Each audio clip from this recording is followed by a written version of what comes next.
عاجز ترین ہے وہ شخص جس کا کوئی دوست نہیں۔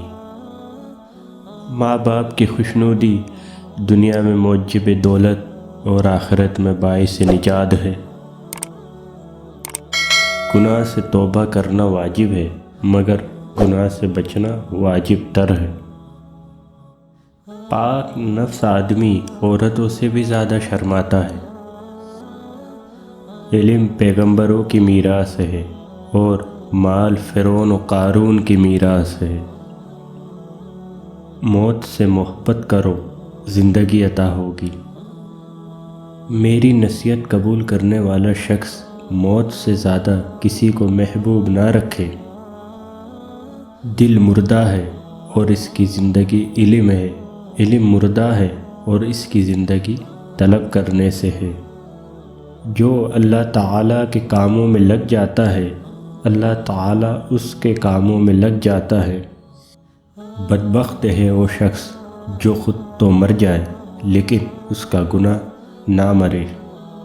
مصیبت کی جڑ اور بنیاد انسان کی گفتگو ہے۔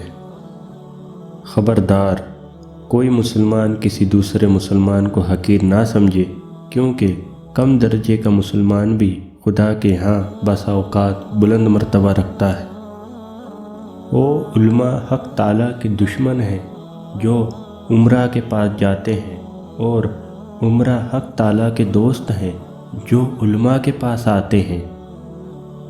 کفار کے ساتھ جہاد جہاد اصغر ہے اور نفس کے ساتھ جہاد جہاد اکبر ہے۔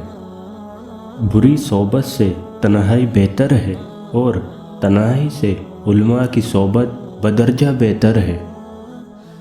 نماز کو سجدہ پورا کرتا ہے، روزوں کو صدقہ پورا کرتا ہے، اور حج کو قربانی پورا کرتا ہے، اور ایمان کو جہاد پورا کرتا ہے۔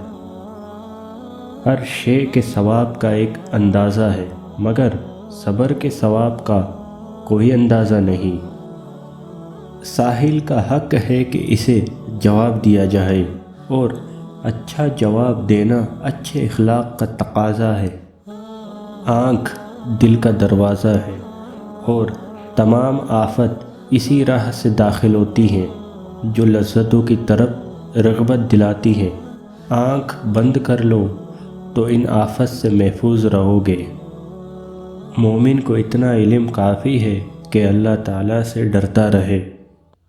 تو دنیا میں رہنے کے سامانوں میں لگا ہے اور دنیا تجھے اپنے سے نکالنے میں سرگرم ہے۔ جسے رونے کی طاقت نہ ہو وہ رونے والوں پر رحم کیا کرے۔ زبان کو شکوے سے روک، خوشی کی زندگی عطا ہوگی۔ خلقت سے تکلیف دور کر کے خود اٹھا لینا حقیقی سخاوت ہے۔ انسان ضعیف ہے، تعجب ہے کہ وہ کیوں کر اللہ تعالیٰ کی نافرمانی کرتا ہے۔ علم کے سبب کسی نے خدائی کا دعویٰ نہیں کیا، مگر مال کے سبب بہت سے لوگوں نے خدائی کا دعویٰ کیا۔ اگر تجھ سے کوئی نیکی چھٹ جائے تو اس کا ادراک کر، اور اگر کوئی بدی تجھے آ گھیرے تو اس سے بچ جا۔ شہوت کے سبب سے بادشاہ غلام بن جاتے ہیں۔ اس زبان نے ہمیں ہلاکت کے مقامات میں ڈالا ہے۔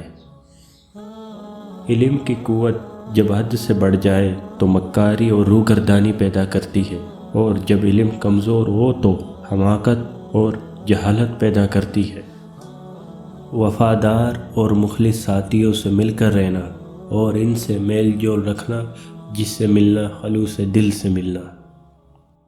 انسان کو چاہیے کہ دوسروں کو نصیحت کرنے سے پہلے خود اپنے نفس کی بھی اصلاح کرے، یہ بہت ضروری ہے۔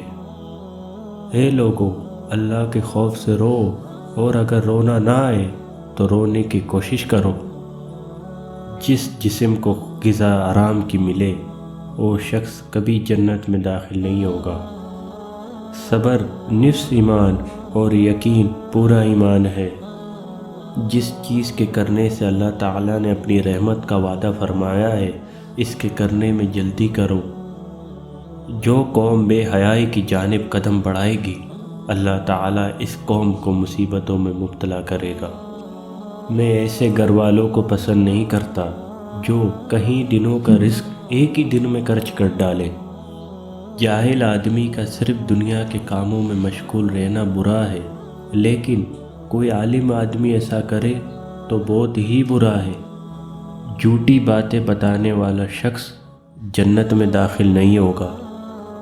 مجاہد کے ہر قدم کے عوض 7 نیکیاں لکھی جاتی ہیں، 700 درجے بڑھائے جاتے ہیں اور اس کی 700 خطائیں معاف کی جاتی ہیں۔ جو شخص جہنم کے سائے سے بچنا اور اللہ کے سائے میں آنا چاہتا ہے، اس کو چاہیے کہ سختی کے بجائے رحم کرے۔ اگر تم اللہ تعالیٰ کی رحمت کے امیدوار ہو تو اس کے مخلوق پر رحم کرو۔ جس کے پاس جتنا علم ہوگا وہ اللہ تعالیٰ سے اتنا ہی ڈرے گا، اور جتنا جاہل ہوگا وہ اللہ تعالیٰ سے اتنا ہی بے خوف ہوگا۔ جس قوم نے جہاد کو ترک کیا وہ عذاب میں پھنس گیا، اس پر اللہ تعالیٰ ذلت اور رسوائی مسلط کر دیتا ہے۔ اچھے برے عمل کی جزا اللہ تعالیٰ کے ہاتھ میں ہے۔ جو شخص اللہ تعالیٰ کے واسطے مسجد بنائے، اللہ پاک اس کے لیے جنت بنائے گا۔ اللہ میری آخری عمر اچھی کر، نیک عمل میں میرا خاتمہ فرما اور اپنی ملاقات کا دن سب دنوں سے بہتر کر۔ فقیر کے سامنے عاجزی اور ادب کے ساتھ صدقہ پیش کرنا چاہیے، کیونکہ خوش دلی سے صدقہ دینا قبولیت کا نشان ہے۔ ہر شخص قیامت کے دن اپنے برے اعمال کا جواب دہ ہوگا۔ امیر آدمی کا تکبر تو برا ہے ہی، لیکن غریب کا تکبر اس سے بھی برا ہے۔ اگر کوئی مشورہ طلب کرے تو مخلصانہ اور سچا مشورہ دو۔ انسان 2 مرتبہ گندے مقام سے نکلتا ہے، پہلا باپ کا نطفہ اور دوسرا ماں کا پیٹ۔ اللہ تعالیٰ نے اسلام بھیج کر کچھ لوگوں کا مرتبہ بڑھایا اور کچھ لوگوں کا مرتبہ گرا دیا ہے۔ حسب استطاعت نفل پڑھتے رہا کرو، اس طرح تمہارے فرائض میں جو کمی رہ گئی وہ پوری ہو جائے گی۔ جو چیزیں تمہیں اللہ تعالیٰ کے عذاب کی طرف لے جانے والی ہوں، ان سے پرہیز کرو۔ انسان کو چاہیے کہ وہ مرے ہوئے لوگوں سے عبرت حاصل کرے۔ اس دن پر رو جو تیری عمر کا گزر گیا اور اس میں نیکی نہیں کی۔ جس شخص نے لالچ، غصہ اور نفس کی پیروی سے خود کو بچا لیا، اس نے چھٹکارا حاصل کر لیا۔ مسلمان کا حق مارنے والے پر خدا کی لعنت ہوتی ہے۔